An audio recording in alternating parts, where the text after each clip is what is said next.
হ্যাঁ দুইজনে আসার জন্য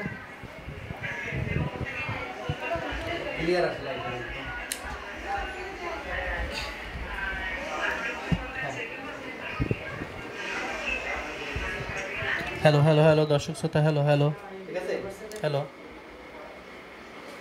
হ্যালো হ্যালো সুন্দর আসতে হবে তো জি আজকের ছেলের প্রোগ্রাম। আসসালামু আলাইকুম, আমি শাহজাহান সাজু, ডিএমজির ফাউন্ডার অ্যাডমিন। আমাদের একটা কমিউনিটি আছে, সেখানের আমাদের মেকআপ আর্টিস্ট, পার্লার ওনার অনেকেই আছে, প্রায় 1000+। টোটাল আমাদের মেম্বার 10,000।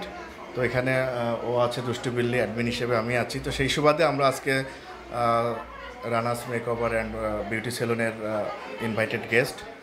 তো আমাদের ভালো লাগছে, ওপেনিং হলো, সেকেন্ড একটা ব্রাঞ্চ ওপেন হলো। আর বেসিক্যালি শাহরিয়ার সোহেল ও অনেক নামকরা একজন মেকআপ আর্টিস্ট এবং ট্রেনার।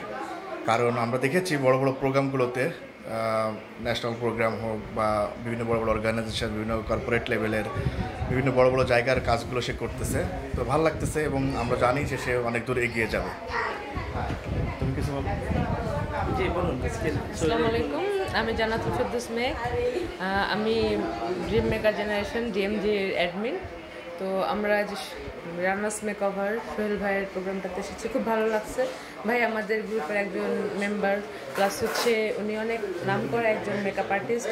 ওনার অনেক বড় বড় প্রোগ্রামগুলোতে উনি মেকআপ করে এবং ওনার আরও একটা আউটলেট আছে, এটা ওনার দ্বিতীয় আউটলেট। এখানে উনি আজকে উদ্বোধন করছে, তো এসে খুব ভালো লাগলো। জি আসলে এই ধরনের কাজকে কীভাবে মানে আপনি যেরকম সাপোর্ট দিয়ে থাকেন বা আসেন, আপনিও তো আসলে মেকআপ মনে হয় না যে করেন। না, আমি সত্যি কথা বলতে আমি মেকআপ করি না, কিন্তু অনেকেই তো মেকআপ করে। কারণ মডেলরা যে আমরা যে নায়িকাদের জন্য দেখে পাগল হয়ে যাই, এই নায়িকাগুলোকে তৈরি তো করে এরাও কিন্তু আমাদের মতো সাধারণভাবেই থাকে, কিন্তু একটা প্রোগ্রামে কিন্তু এদেরকে নায়িকা হিসেবে সাজায় কিন্তু এই ক্যামেরার পিছন থেকে মেকআপ আর্টিস্টরা তাদের হাতের জাদুতেই একজন নায়িকা সুন্দরী হয়ে ওঠে। জি